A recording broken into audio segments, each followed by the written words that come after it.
it over to Libby, let Libby do her thing, and then I'll open it up at the end, you guys, for the last like 10 or 15 minutes for questions, comments, whatever.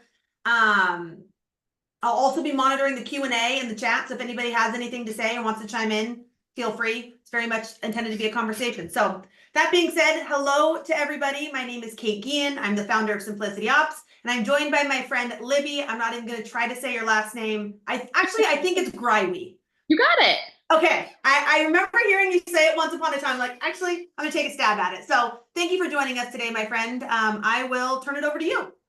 Yeah. Well, if I told you in literally just 2 or 3 years that you could triple your hourly rate, become a 100% referral only planning practice, and at the same time, reduce the number of hours that you are working by literally half or more, would you think I was kind of crazy?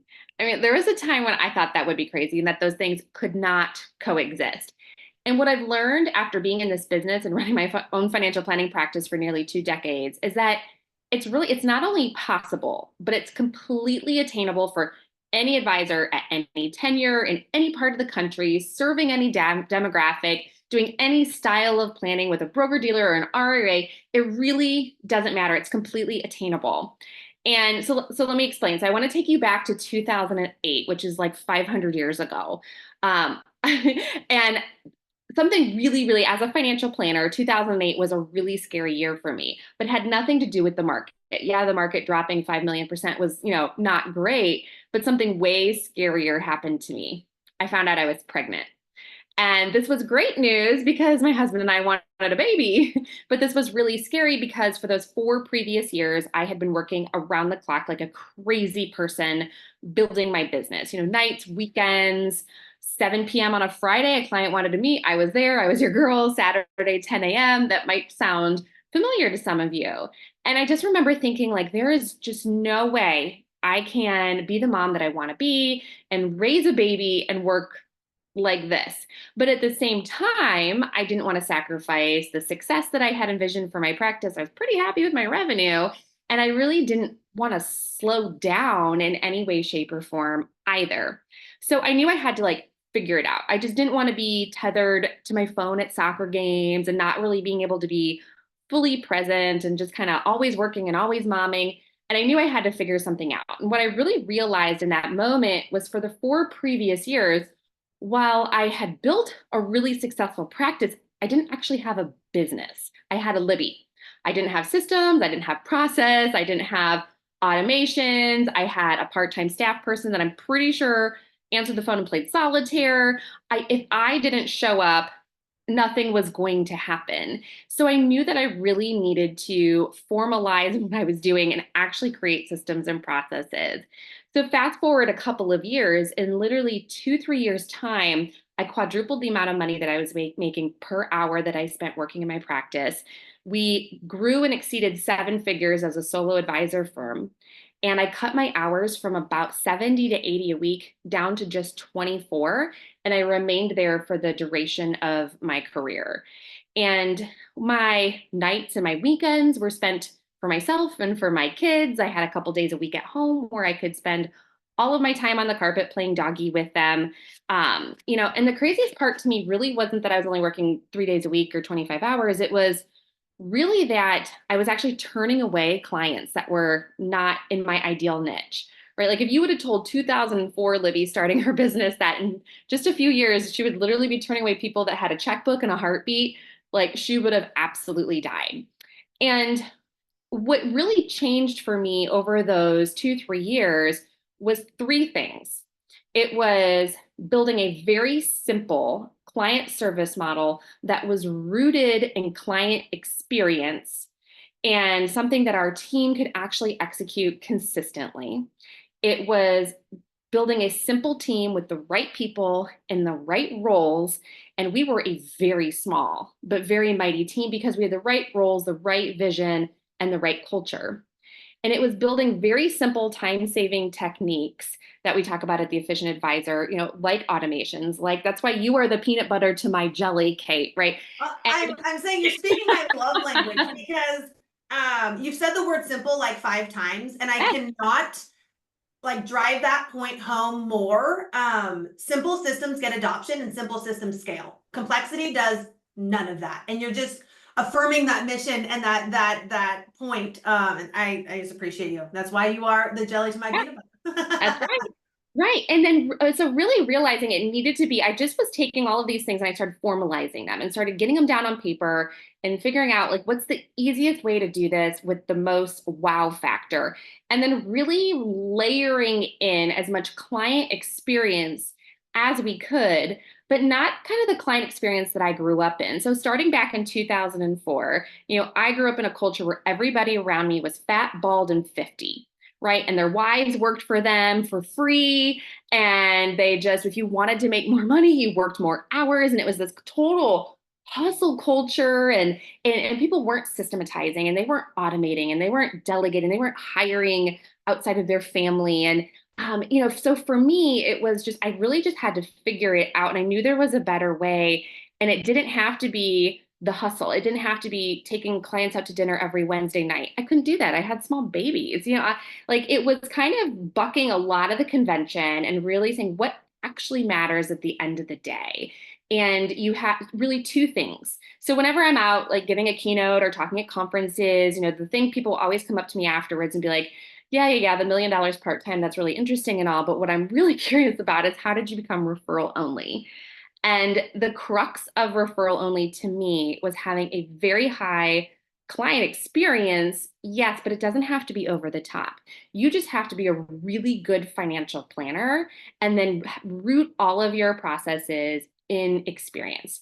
So really what I kind of developed over the last 20 years was that every process, and I think there's about 7 key processes that every single financial planning practice has.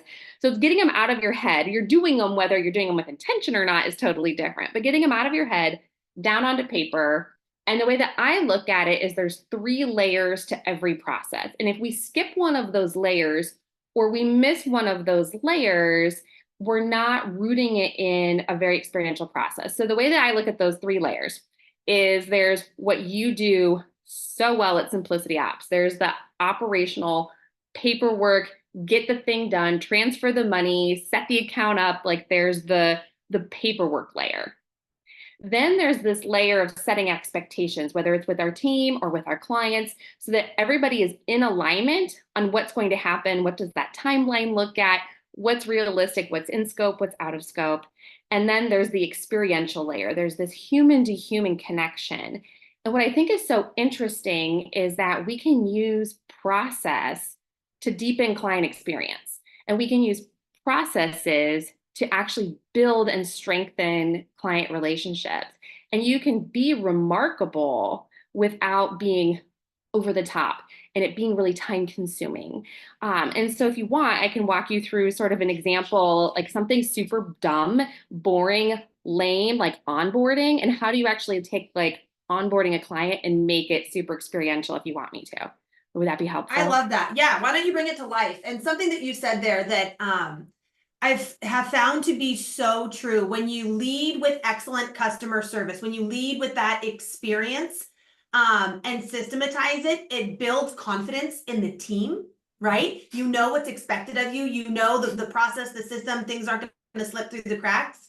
And the trickle down effect is your client's confidence and trust in your team, which is the ultimate goal, right? Yeah, 5,000%. And then you as the business owner can rest easy on the weekends knowing no one's dropping the ball. Things aren't slipping through the cracks. We've all had that like where you sit up in bed at midnight and go, oh my gosh, did so-and-so ever respond to the Joneses? And like, I don't even know where that's at right now. Like, so just being able to reduce overwhelm through utilizing delegations and automations and process. So I love using onboarding as an example to talk about these 3 layers because it's so lame. Like moving money from Fidelity to Schwab or taking an application and getting it underwritten. Like how do we create a referable practice in something as lame as that? And when we start to think through process and these layers, we start to recognize that there's a lot of data. behind how important our clients' experience with us in that first 100 days is. And not the first 100 days from when we meet a prospect and we start taking them through our financial planning process, but really through the point where they say, yes, Libby, I want to work with you. I want to move my life savings over to your business. And we're excited to work with you. There's still a lot of feelings that are happening there. So the first thing we want to think about with our clients are, what are they actually feeling during our process? And what do we want them to be feeling at the end of it? And then how do we use our process, our systems, to build this invisible bridge that walks them from where they're at to where we want them to be, right? So like you said, we want them to have confidence in the competency of our team. We want them to be like jacked up and fired up to work with us and think this is going to be so different than how it was with our previous advisor, or how this was with doing it ourselves, right? So we know clients entering, like if we're thinking through, like, well, what are they feeling when it comes to onboarding?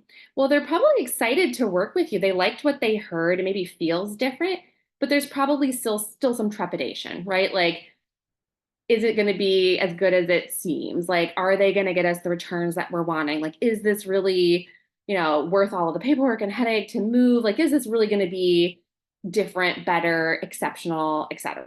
And so we know there's trepidation. Then we're hitting them with all this paperwork and filling out all of the forms. And like, we want them to leave the onboarding process saying, we're so excited that we're making this change. Like, this is going to be great. Like, this already feels, looks, smells, is different. So the first 100 days, there's a lot of data around how our clients experience in the first 100 days.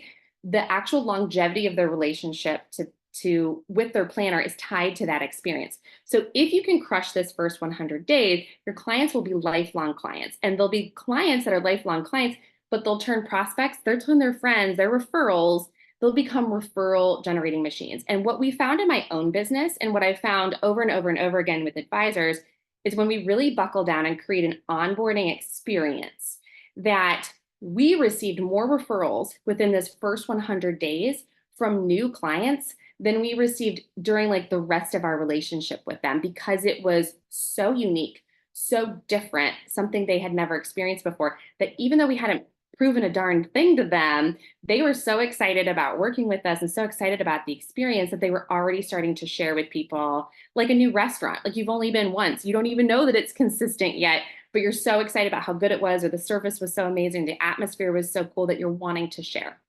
So we think about this first 100 days as, when I first started in the business, we would fill out paperwork. And then when the accounts got here, we'd call the client and say, hey, your money's here. Okay, cool. Our client service model is we'll meet once a year and do a strategy session or a review or whatever you call it. So our clients came to us with this prospect, right? And we put them through this client, like our prospect, our two client planning experience, right? Where we're connecting, we're talking, we're gathering data, we're asking questions, we're meeting, we're showing them things, we're presenting recommendations. It's really high touch. Then they say yes to us after all this contact, all these touch points. And then we say, okay, great. All right, cool. We'll see you in a year. And it kind of feels like, wah, wah, wah, right? Like, we had all of this stuff and then they kind of just fall off a cliff. And while you and I know, well, that's just our service model. We see people twice a year, or we see people once a year.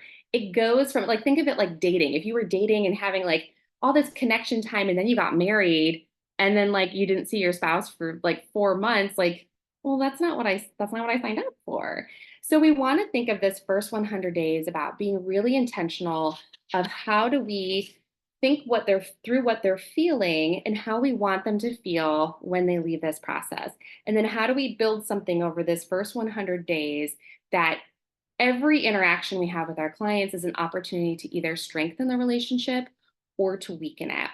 And that's also true of any opportunity that we don't take to interact with our clients. So the first thing we want to do is get that paperwork, that base layer, that onboarding, the actual moving money from here to there, as smooth as humanly possible, right? Like NIGO free, error free. And we want to then start thinking about, well, how do we set expectations with our clients during this? So I'll give you some really, really concrete examples. So in that first moment, right, we used to just say, hey, we're going to send you all the applications and we're going to shoot over like 4 million DocuSigns. And when you get a chance, go ahead and sign those and send them back to us. And here's kind of what you can expect. And what we found was we'd shoot off all those documents to our clients. They'd take a couple of days to look at it, then they'd get on, maybe start going through it and have a couple questions, and then they'd leave a message for my office. And then by the time somebody called them back, the DocuSigns had expired and we had to redo. And so what we're looking for is any point where there's potential friction for our clients, meaning frustration, anything that'll slow the process down, anything that makes it harder for friction for our clients, friction for our team. So having to redo paperwork or having to play phone tag. So what we started doing was having signing parties. And I wasn't even part of it, right? So the beautiful thing about onboarding to me is it's a really scalable part of your process. So we would do all of the planning. I would actually step out of the process at that point and turn over onboarding to my director of operations, who was our onboarding specialist. And she really took it from there. So she'd do these signing parties with our clients. So it was at a set time. She would do them virtually, but she was there and available to make sure that they walked through everything, that if they had any questions pop up, she could take care of it like that. And when we started implementing this, it was another touch point, because we used to, when we were doing paper back when I started and paper applications, we were having the clients come in and we were signing all of this stuff together. It was more of those touch points in that first 100 days. So they didn't feel like they dropped off a cliff. And then when we moved to this digital format, we realized it was just one less opportunity to connect with our clients. So we started even virtually having these signing work parties. Lori would walk them through everything, just make sure we had any questions. And we had 100%, like, if you send me something, hey, sign this and get this back to me, I'm going to be doing it in my free time. And when I think about it, and I'll forget about it, it'll get buried in my email. I'll be like, oh, shoot, I got to do that thing. So by having a set time on my calendar, I'm going to show up. Like if you tell me to be there at 3 p.m., I'm putting it in my calendar. I'm going to do it. I'm going to log on. I'm not going to cancel on you. And I'm going to get it signed. And then, so a good opportunity to just connect with our clients, to remove that friction, make sure they don't have any questions, if they didn't miss anything, to re-explain anything, make sure they're getting the riders that they wanted and we're excluding the riders they didn't want, just kind of walk them through. Again, just making them feel good about the process. And this is a great opportunity to set expectations and walk them through, like, here's what it actually looks like to roll over $1 million. Here's what's going to happen next. And then after that, we started sending a weekly email saying, hey, here's all of those things that we did, and here's the status on everything. Here's what's going on with this one. Here's what's going on with this one. Here's what's going to happen next. Here's what's completed. Here's what is pending on our end. Here's what's pending on your end. And what we found that this did was it reduced a lot of clients going, okay, like I signed all that paperwork and where's my money? I saw it leave Fidelity. Now what? Oh my God, I got a check in the mail for $2 million addressed to you. Like, do I need to drop it? Like, just so really being like, here's exactly what you can expect. This will take 2 months. This will take 6 days. So for us, like long-term care underwriting at the broker dealer I was with took like 500 years. And we found that we would sell it, right? We'd sell it, we'd take the application, we'd get them through underwriting. And 5 months later, when they were approved, and we'd call and go, great news, you've been approved for your long-term care. They're like, oh yeah, we forgot all about that. Why are we doing that again? And so we then had to like resell the whole concept, bring them back in, resell it, re-get them excited. And it was just, again, it was like this friction point. So if we found by sending them a weekly or a bi-weekly email during that whole process saying, hey, we told you this was going to take a long time. Don't forget, you're going to get a call from the paramed, or we're waiting on doctor's records. There's nothing we need you to do. It just takes a really long time. That it didn't feel like, hey, we signed for that thing. Like, whatever happened with that? Like, yeah. So when we're wanting our clients to go from trepidation to feeling super secure and excited about working with us, those are those little things. Like, we just want to get ahead of anything that could potentially be like, what's going on with that? Where are we at with that? So another thing that we did that I highly recommend when you're talking about expectations and layering, and we'll get into some really specific examples of how to be remarkable, but we would do a formal, and again, by we, I mean like not me, Lori would do a formal onboarding meeting. So after all of the documents got here, after all of their assets transferred, after all the crap was underwritten and everything was approved, we'd bring them back in either virtually or in person for a formal onboarding meeting. And this is where we would, I just spent 20 years collecting, like, what are all of the things that clients could potentially get frustrated with, need to find on a weekend when we're not available? Like, how can we get ahead of any potential friction points or any potential experiences where we might have to say, oh no, we don't have that. We don't have that banking on file. Ooh, we don't have the right authorization to release that information to you or to talk to your CPA. We need to send you a form. So Lori would do these formal onboardings and we'd just cover all the things. Here's how you set up your online account. Because we had like client ID numbers and all of this crap that they had to put in. So if they're Friday after work trying to figure this out and they can't find their ID number and they don't know this, like then they have to wait till Monday when we're back in the office. And that's a whole weekend that they can't access their new account. So Lori would sit them down and be like, here's how you log in. Let's create it now. Let me show you how to navigate around. Here's where you can find your tax documents. Oh, look, we can create nicknames for you. This is your new IRA. Do you want us to nickname it something so you realize it's all 5 of your old IRAs put together? Do you want to call this the fun money? Do you want to call this the go to hell account, which was our account that if they decided to tell someone that they needed to go to hell, they could quit their job and they had some cash. So like, what do you want us to call these accounts? Like, and walk them through literally everything. Let's get the app downloaded on your phone. Let's get you logged in. Let's make sure we've got this, we've got that we've got your third-party contact, that this is the right banking on file, and just going through all of these little things to make sure everything was buttoned up and that they felt really, really comfortable working with us. And then we had in this meeting a document, and you can find this on my website. It's called Expectations of Our Engagement. And it was just a document that Lori would go through with them, laying out, here's what you can expect. Here's how we communicate. Here's what you can expect from us for turnaround. Here's who on our team does what. Here's what you can expect. Here's what you cannot expect from us. So just walking them through like the best way to communicate with us. Like we use a team email. Don't email anybody directly because Libby's in meetings all day. She might not check, she checks her email in the morning and at the end of the day, you're going to get a much faster turnaround if you email us because we check it at the top of the hour every hour. Here's how we like our office was closed every Friday. Every person on my team had Fridays off, making sure that people knew like, hey, we're open from 8 to 6 Monday through Thursday. We don't hold evening appointments. Here's all of the details. We're closed on Fridays. Here's what happens if you need something on a Friday. Here's all the different, just making sure people knew what to expect and could, understood, clarifying anything that could potentially be a question or frustration in the future. And so we went through this expectations document with our clients. And again, it's an opportunity to connect with them, ask questions, but make sure they felt super functional working. Totally. We get them signed up for our social media, get them signed up for the blog if they want, paper statements or they want digital, like all the things that could potentially come down the line that we just wanted to get ahead of. So I'll tell you why I love this, Libby. When I was working in an RIA, I was the Lori on that team. And for selfish reasons, I put into play this new client welcome meeting, exactly what you're explaining, because post onboarding, I got the same questions every single time. It's like, how do I get my statements? How do I log in online? What are we using e-money for? Who on your team does what again? How often should I be hearing from you? Where are we at on this?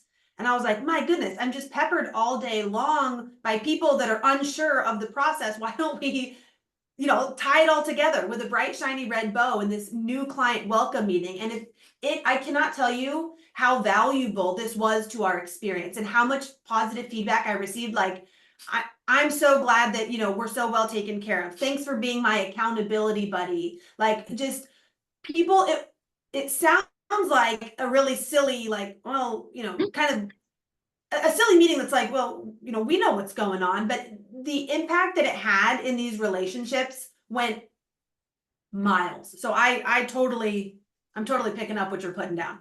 Yeah. And it's just, again, it's still this like in this first 100 days, not only are we setting expectations, not only are we like getting this stuff done, but we're getting them really prepared and functional. So yeah, they're not sitting there on a Saturday morning trying to figure out how to log into their account and they're frustrated and they can't get a hold of us. They don't know where this client ID number is. They're not sure where to go. They're looking for that tax document for their CPA. Like, how can we just make this as smooth as humanly possible?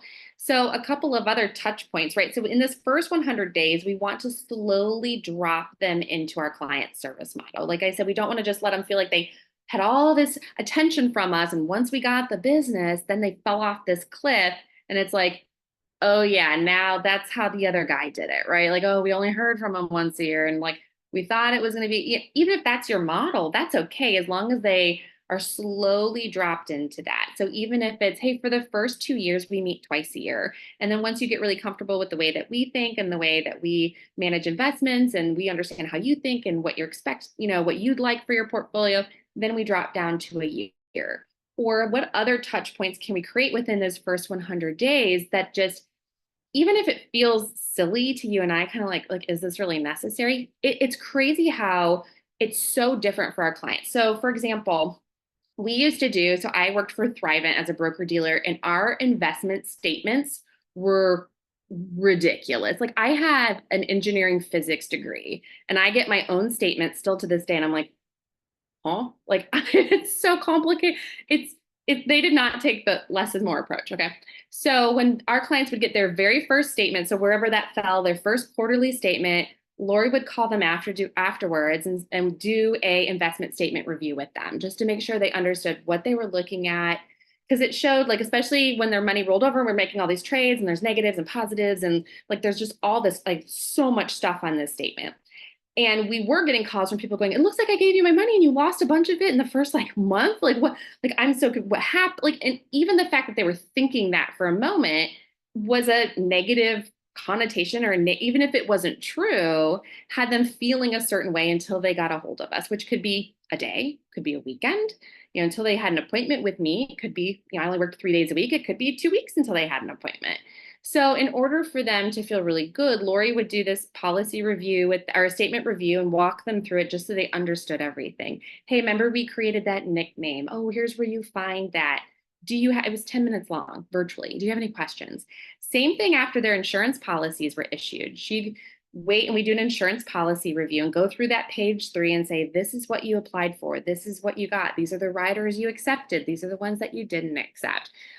Here's where you can see the premium, and if you changed it from monthly to quarterly or quarterly to annually, like, just making sure if they had any questions along the way that they could see in black and white where it was in the, all the contract language, and just making people feel really good about the business. And that way too, from a compliance standpoint, there wasn't ever like oh, hey, we thought we got a premium waiver on that policy. Like, what? Like, no, we actually went through it line by line, made sure that you had exactly what you expected. And again, just a touch point along the way, and something that nobody had ever done for them before. So just these like simple little things that you can do along the way. So that base layer being having the automations, having the workflows, having the SOPs for making sure there aren't NIGOs, sending a concierge level email, the simple stuff to let them know where stuff is, making sure we have different types of contact within that first 100 days. And then that extra layer, and most advisors are like, well, I do like a pretty good job. Most of it lives up here. Okay, great. Well, let's get it documented. Let's get it down on paper. But then we really want to go back and say, like, okay, but like, how can we make it remarkable? How can we actually use these emails? How can we use these insurance policy reviews? How can we actually use these to be remarkably different? And there's all these little things that you can do for clients that cost nothing, take very little time, very little effort, that can make it seem exceptional. So one of the things I'm a huge proponent of is having a client intel process. That's what we call it. And that's really where, just intentionally all along the way, you and your team are capturing data about your clients, their likes, their dislikes, their favorite sports teams, their best vacation they've ever been on, their favorite type of coffee, like all these little, where they go to church, what charities they're involved in, what their kids are up to, all these little things along the way, so that you can weave that into your client experience. So capturing that information and training your team to be really intentional about what I call double clicking. So if a client walks into your office and they have an Ohio State sweatshirt on, not just like, oh, they have Ohio, but like, did you go there? Oh, you have a son-in-law that goes there. Are you a fan? Oh my gosh, you went to, like, so I can remember a friend of ours, like, big Michigan fan, right? So you'd say, oh, that's so exciting. They went to the Rose Bowl. Did you watch the game? Did you get any of the Rose Bowl merch? Like, being able to, or even better, buy something and send it to them, or have it for them the next time that they come in, or weaving that into follow-up emails. Like, so we had, I don't want to call it a rule, but we had a process in our office where a couple times a year. It felt random to the client, but it was intentional on our end, where we were sending them an email to ask them something related to their accounts, or to share something related to their accounts, but weaving in these personal pieces and engaging them in back and forth conversation about something of interest to them that made them feel really special. Or we had a process where we'd always find out, what's your favorite fancy restaurant in town, and when's your wedding anniversary, or when's your birthday? And we would call the restaurant or get on Open Table. It takes like 2 seconds, 6 months in advance of their anniversary, and book them a reservation. Then 3 months prior to their wedding anniversary, we'd just call and say, hey, if you're anything like us, we kind of wait to the last minute to book things. And then, of course, there's no good reservations at the restaurant you want. So we went ahead and took the liberty of getting you a reservation at Soto at 7 p.m. on June 13th.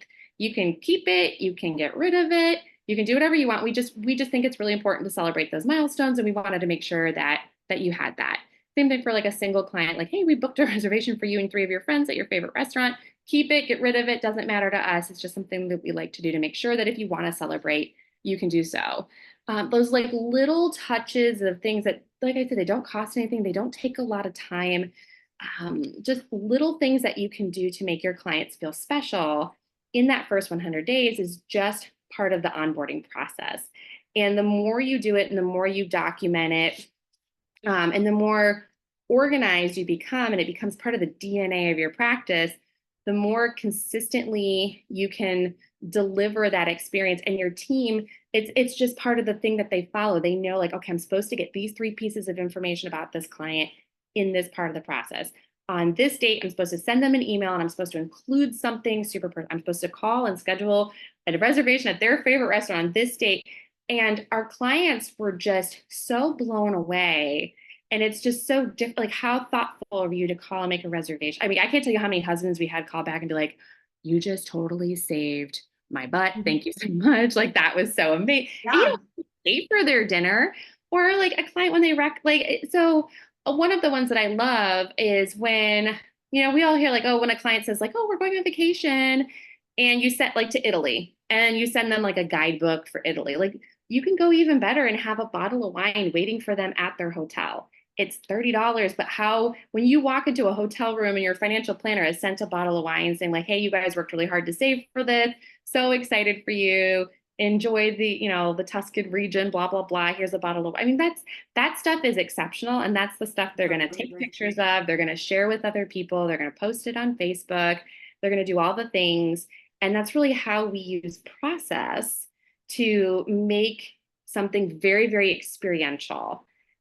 And build deep, meaningful connections with these people. Yeah. Yeah. And it's just so, like I said, and it's not like it's time intensive and you're having to like give of yourself constantly. But when you're being really intentional and thoughtful, and frankly, I honestly didn't do any of it. It was my team that executed all of it. And it just made us so referable, and people wanted their friends and families and loved ones to experience that. And it wasn't, and there's a difference, right? There's like the financial advisor who's really fun and like, oh, he's a great guy, he's an absolute blast.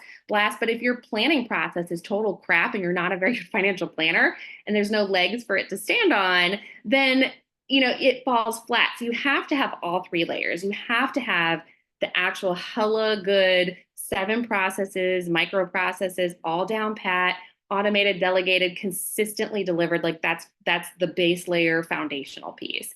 Then there's that expectations layer, which is really, really important. And a lot of advisors do an okay job at that. If we can really firm that up and actually create a process around it. And then how can we use every single interaction? I mean, you can look at it as simple as every email, every phone call into our office. Does it get a smiley face? Does it get like a meh, or as my like teenage kids would say, a mid? It's so mid, a mid face, or does it get a sad face? And like, how do we just move everything to like, oh, well, that email, like something as simple as here's our ADVs.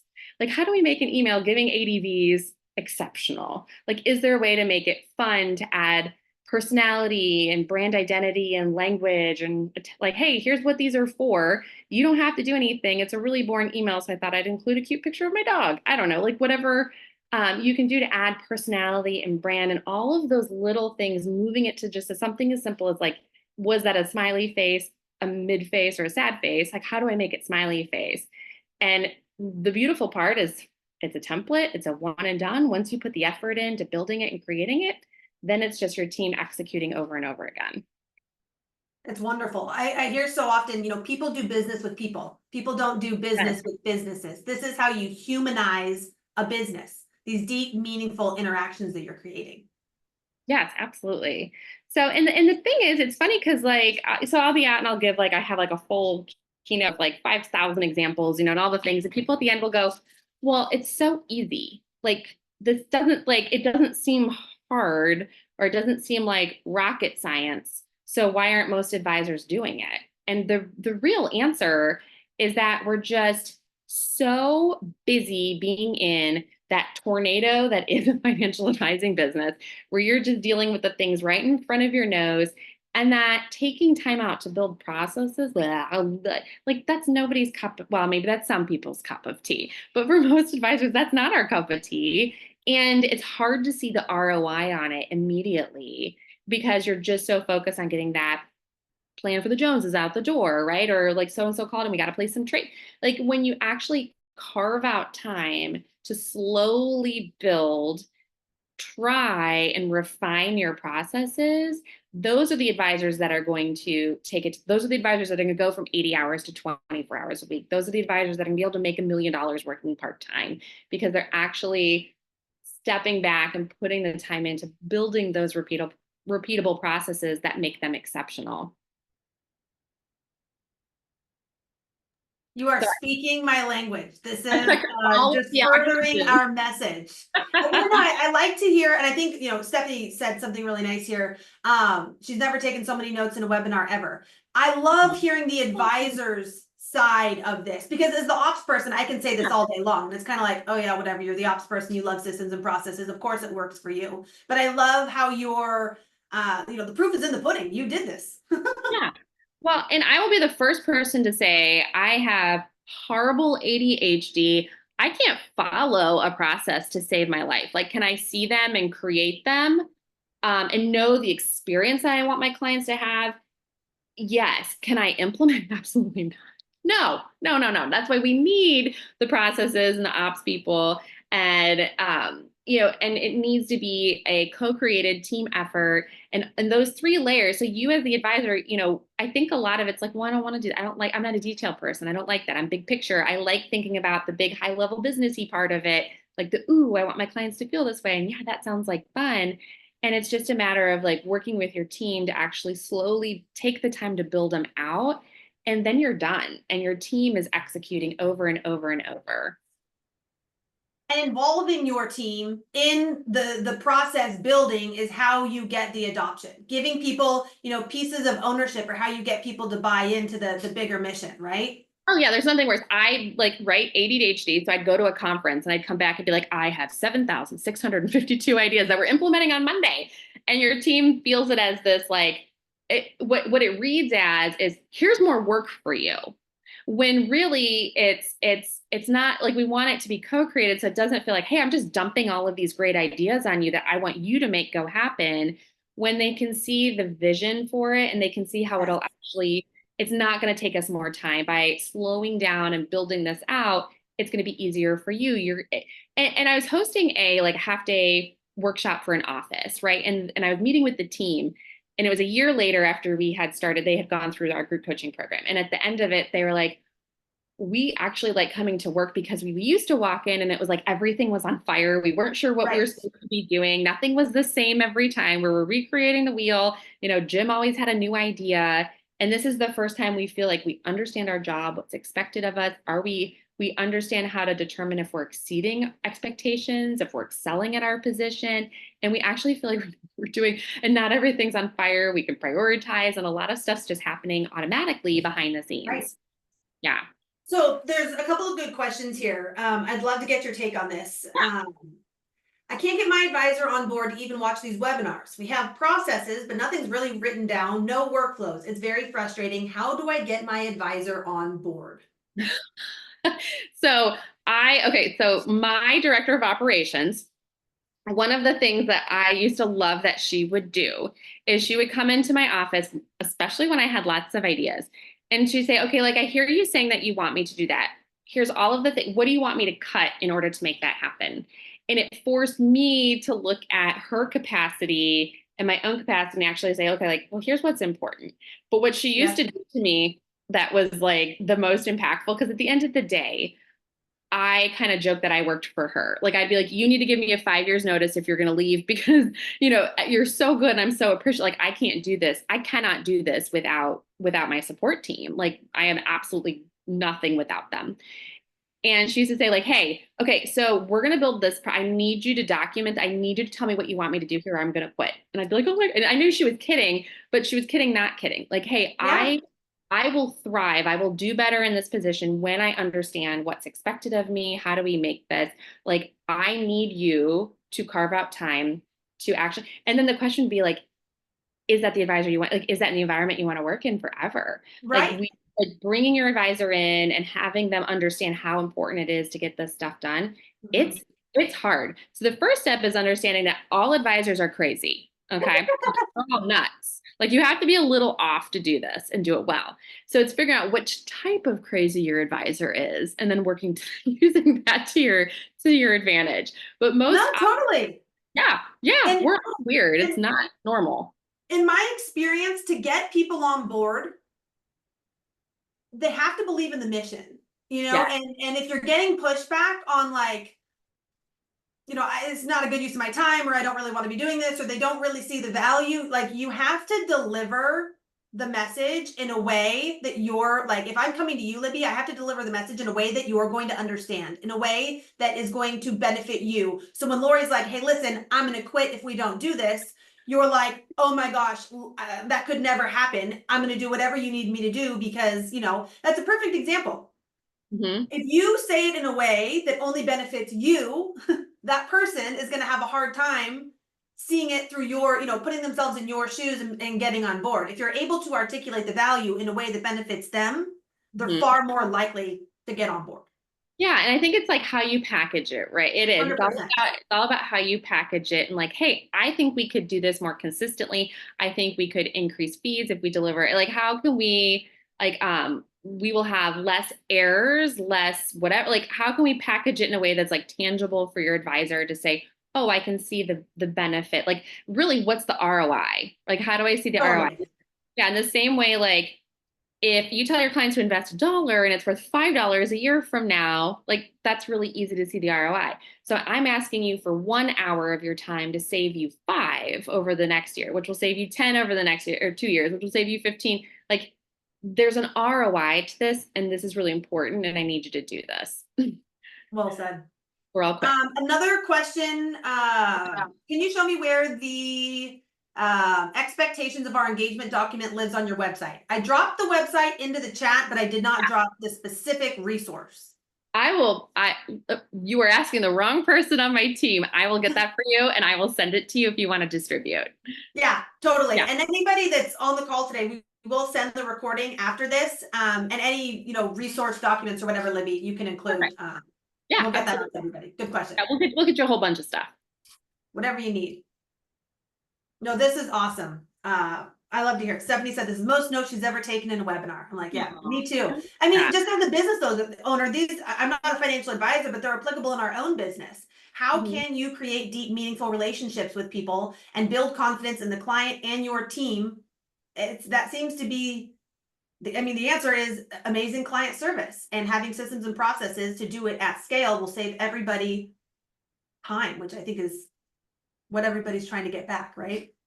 Yeah. I mean, and really at the end of the day, like it's worth it because if you're having ideal clients coming to you Right. as referrals at the end of my career, so I ran my practice for 17 years before I sold it to go into coaching full time.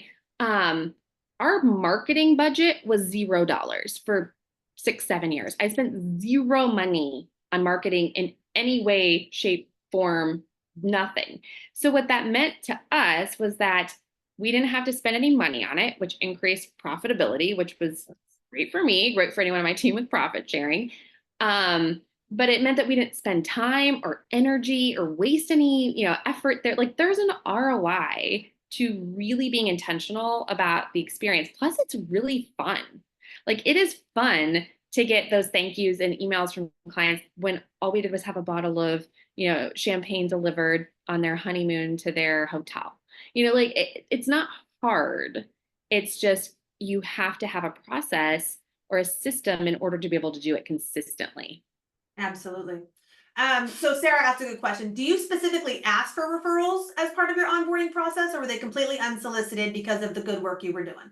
So we could go down a whole rabbit hole on this, but I am not a fan of asking for referrals. I think it actually, your client, so random side note, but I think like for me, I worked so hard to build this service-based business, right? Where we are here to serve you. We are here to work for you. You are paying us money to do this for you. And then for me to be like, so, hey, now that we've helped you, here's how you can help me, right? Like, Mm. it felt like we were now cheapening the experience or like turning the table saying like, hey, you hired us to help you, but like now it's your turn to do something for me. That completely unwound, in my opinion, that unwound all of that work that we were doing to build this really experiential thing. So they were all just organic referrals. Now we had a referral process, and there were definitely things that we did along the way that we don't have a ton of time to get into today, that like helped.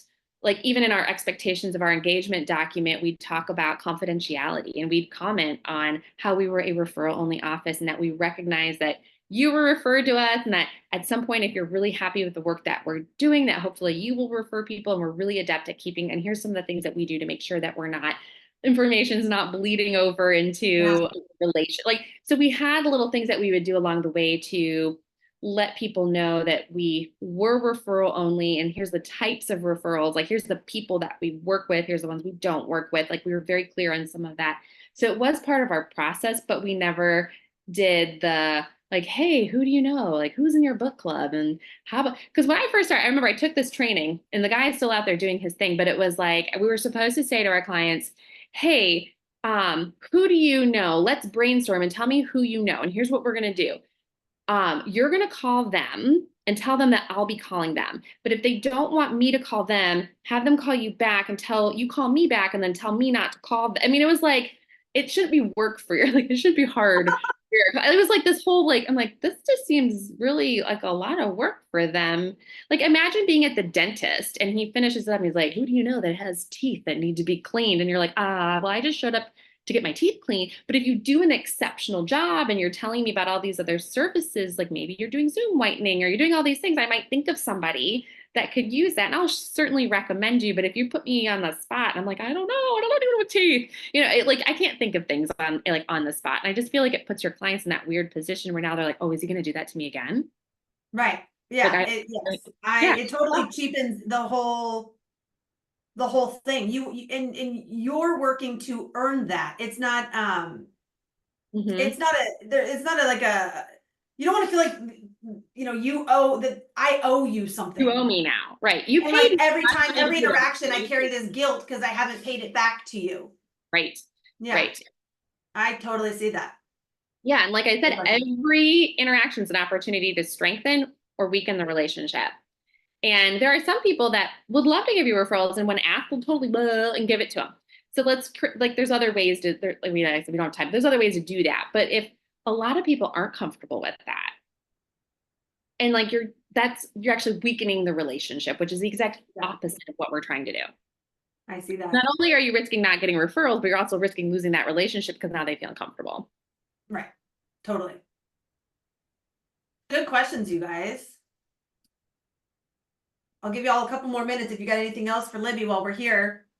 So insightful. I too have taken quite a few notes as we've had this conversation. I work in a service business too, and the idea that every interaction is an opportunity to strengthen or weaken that relationship really Yeah. hits home.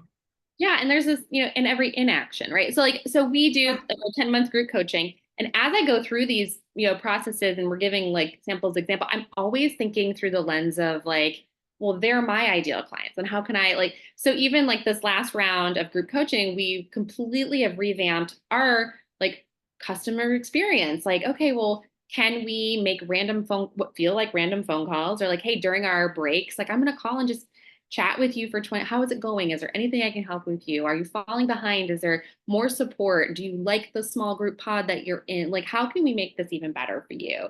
And we Yeah. started bringing in outside experts like you, like to help fill some of the gaps. Like, I can give all the samples, examples, templates, processes that we use and that have worked, but like, I don't know everything. And I have different opinions, like referrals. I don't like asking for them, where there's other people who have a great way of doing it.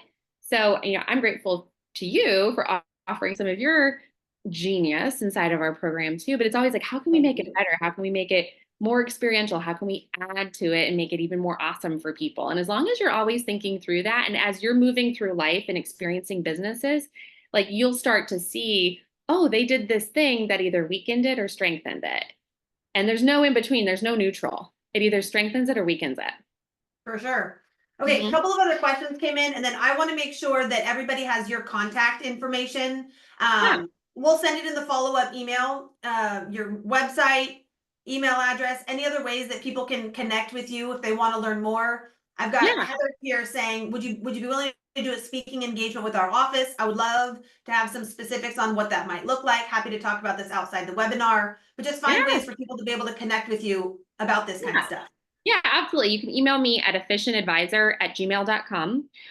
You can connect with me out on LinkedIn, and over on Facebook, we have a community. It's got, I don't know, like 2,200 advisors in it. That's for advisors and operational people only. So you do have to answer some questions, and we do like research you and vet you before we let you in.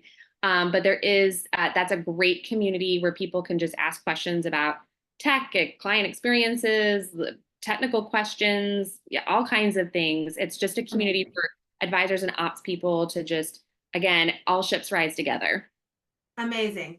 Sarah asked, you mentioned the 100 days of onboarding. Is that at the end of onboarding, or do you consider the onboarding to be until they're on their normal service model schedule? Yeah, so the first 100 days is where all of the data, and that's why most companies, like product companies, even have like a 90-day return policy. It's because there's a lot of data around that first 100 days specifically, that there's a lot of like cementing that happens inside of whether it's a service or a product that happens in the client's or customers' brains during that first 100 days being the most critical. But for me, I look at it as like, what's that first? You need to have a process. What does that first year working with us look like? What happens in the second year? How are we continuously strategically adding value and building relationship with clients? So whatever like touch point to touch point is in your office, making sure that you've got some strategic value addition or intention happening beyond that. And then even after they fall into your customer service model, if it's only a once a year, how do we continuously connect with and make sure that we're strengthening that relationship? Smart. Makes sense. Well, good, you guys. Libby, thank you. This Yeah, was pleasure. so enlightening and insightful and inspiring, honestly. Every interaction I have with you, I always leave with some helpful takeaway. So thank you for your time. Thank you for your time. Thanks for hanging out with everybody. Now we all got to get to work thinking through our service experience, start to document these processes, huh? Yeah, well, we'll get a bunch of resources out. I'm just gonna like send a couple web pages with just like a bunch of attachments, emails, examples, samples, all kinds of things to get you started. Wonderful. Thank you again for your generosity. This was awesome. Absolutely. Thanks so much. Have a great rest of your Thanks, day. everybody. See you guys.